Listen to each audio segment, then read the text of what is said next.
Welcome to your deep dive. Today, we're tackling something I think we can all relate to: motivation and learning.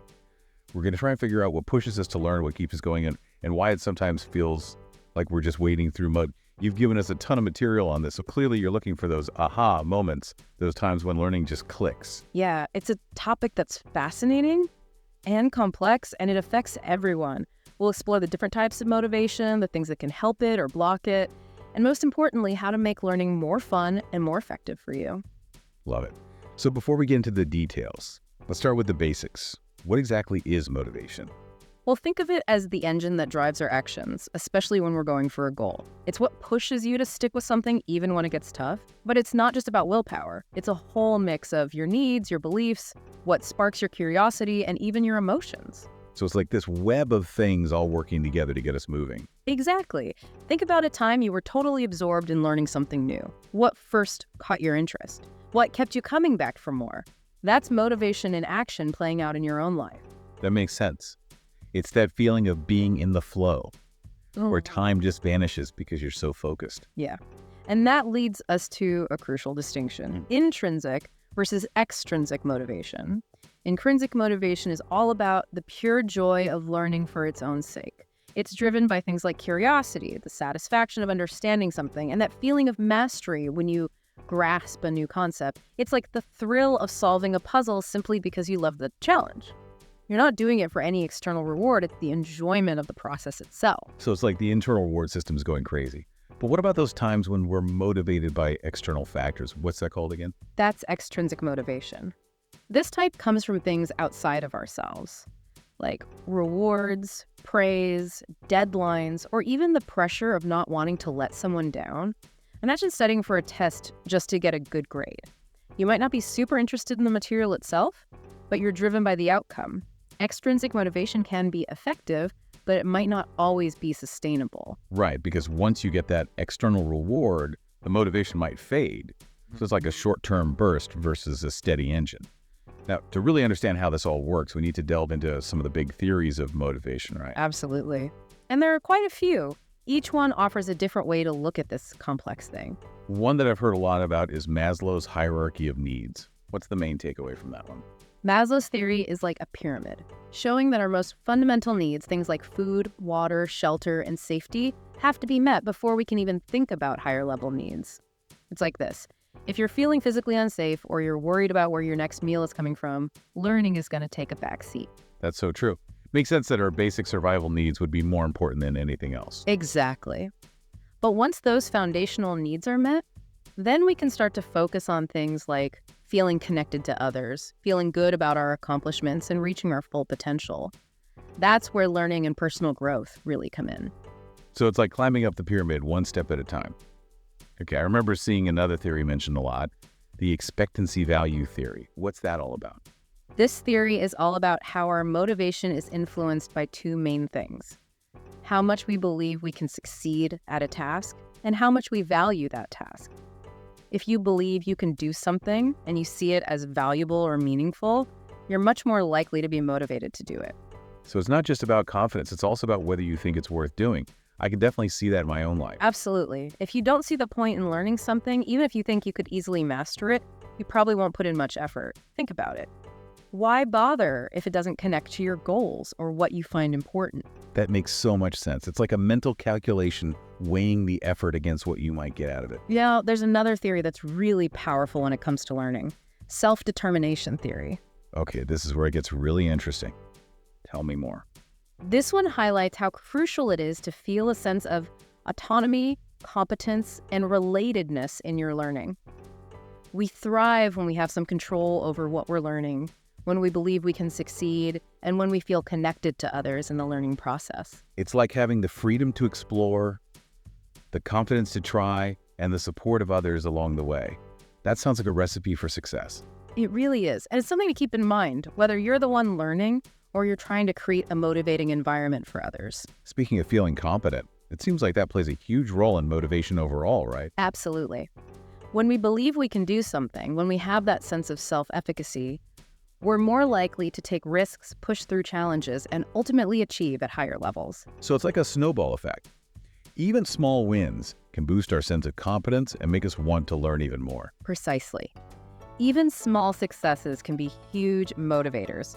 Remember, it's not about being perfect. It's about making progress. And let's not forget the power of connection. We're social creatures after all. And I've noticed a lot of the materials highlight that learning isn't always a solo journey. You're right. Positive relationships with peers, mentors, or teachers can significantly boost our motivation. Think about it. When you feel supported and encouraged by others, you're more likely to feel confident and eager to learn. It's like having your own personal cheer squad pushing you forward. And even a little healthy competition can be a motivator as long as it's kept in check and doesn't become toxic. Exactly. It's all about finding that sweet spot where you're challenged and supported, but not overwhelmed or put down. So given all this talk about motivation and its impact on learning, what can teachers, trainers, or anyone in a mentorship role do to create a more motivating environment? That's a great question. There's a lot that can be done. And it starts with recognizing the powerful role they play in shaping the learning experience. Let's dive into that in the next part of our deep dive. I'm already feeling more motivated just thinking about all the possibilities. So we've talked about the different types of motivation and some of the big theories behind it. Now let's get practical. What are some things teachers or mentors can actually do to create a learning environment that really sparks motivation? Well, one of the most impactful things is to tap into relevance. If they can show how what they're teaching connects to their students' lives, their interests, or their goals, it can make all the difference. Let's take that aha moment we were talking about earlier when you suddenly see how something applies to you personally and it just clicks. Exactly. When information feels relevant, it's no longer just abstract facts and figures. It becomes something meaningful and engaging. That makes a lot of sense. What are some other strategies that can really make a difference? Well, research suggests that an element of surprise can be incredibly effective. Think about it. When something unexpected happens, it grabs our attention and makes us curious to learn more. It's like, wait, what's going to happen next? I need to pay attention. Precisely. It's a way to shake things up and keep learners on their toes. And when you combine that with a good challenge, it can really boost their motivation. Yeah. It's all about finding that sweet spot where learning is both engaging and challenging enough to keep them coming back for more. Speaking of challenges, I've always found that having a sense of control or autonomy in my learning can be really motivating. When I feel like I have a say in what I'm learning or how I'm learning it, I'm way more engaged. That's a crucial point. Giving learners choices and letting them have some ownership over their learning can be incredibly empowering. So it's not just about the teacher dictating everything. It's about creating space for students to have a voice and make decisions. Exactly. Even small things like letting students choose their research topics or decide how they want to present their projects, or even just offer input on the structure of a lesson can go a long way. It's about treating them like active participants in the learning process, not just passive recipients of information. I remember reading in one of the sources about the importance of feedback, how it can help us understand our strengths and weaknesses, and ultimately feel more confident. Feedback is absolutely essential. But it's not just about pointing out what someone did wrong. It's about offering specific, constructive guidance that helps them improve and grow. It's like having a coach in your corner, guiding you along the way and celebrating your progress. And speaking of celebrating progress, another key ingredient is recognizing and appreciating the unique strengths and talents of each individual learner. It's so easy to fall into the trap of comparing students to each other, or focusing solely on areas where they need improvement. Right, but what we really need to do is highlight what makes each learner special, celebrate their wins, and encourage them to embrace their unique learning styles. It's about fostering a growth mindset where everyone feels valued and capable of success. And we also can't forget the power of social connection. Positive peer relationships can make a huge difference in creating a supportive and encouraging learning environment. Absolutely. When students feel comfortable sharing their ideas, working together, and supporting each other, they're more likely to be engaged and motivated to learn. It creates a sense of camaraderie and shared purpose. It's like having a built-in support system right there in the classroom. Exactly.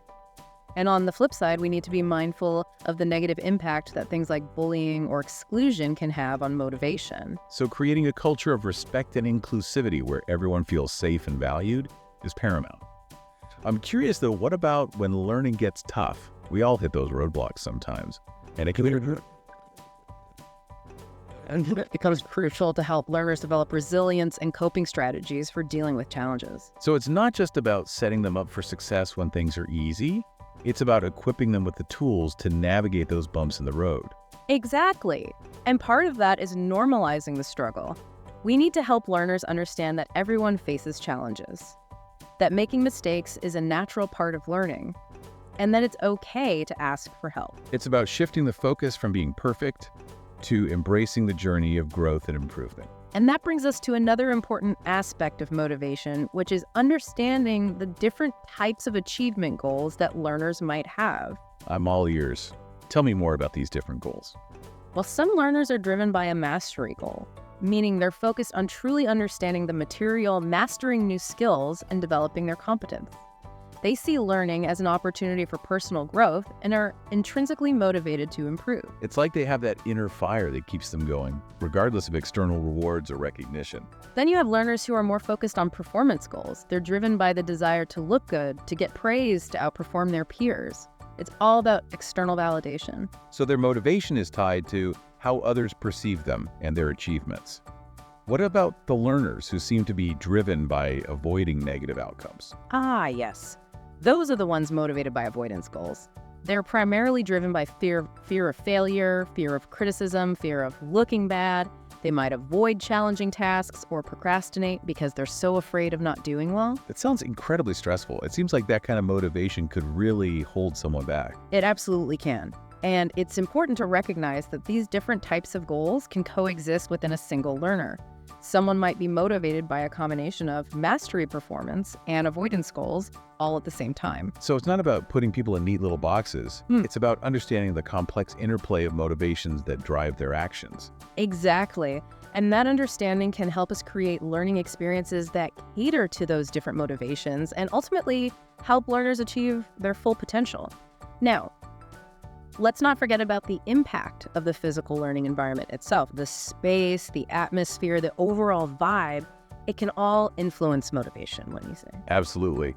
I know I've been in learning environments that felt stifling and others that felt inspiring. So what are some key elements of a space that really encourages learning and motivation? Well, first and foremost, it's about creating a sense of psychological safety. What does that look like in practice? It means fostering an environment where learners feel comfortable taking risks, making mistakes, asking questions, and sharing their ideas without fear of being judged or ridiculed.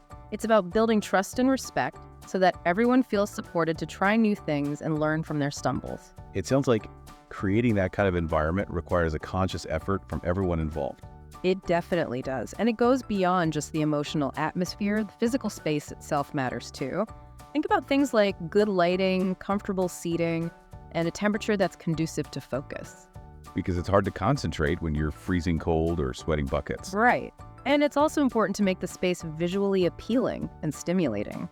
Think about adding colorful displays, interesting posters, even plants, anything that brings a little life and personality into the environment. It's about creating a space that feels inviting and engaging, not sterile and boring.